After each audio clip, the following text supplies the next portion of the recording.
Session 2013 was intended to be a 105-day session, but didn't end until they'd worked for 155 days.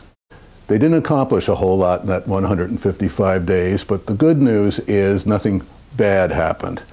The task force proposal that we all worked on all last summer did not get any traction at all in either the House or the Senate.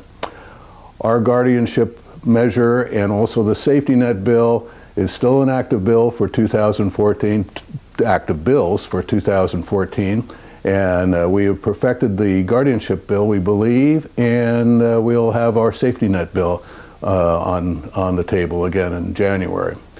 Yakima Valley School was one of the disappointments. We weren't able to get that resurrected, and we are continuing to work on that, and we've got a new hero in that regard. It's Senator Jim Honeyford, who now represents the Selah area and the Yakima Valley School, and he is very interested in keeping that school open and increase admissions and create a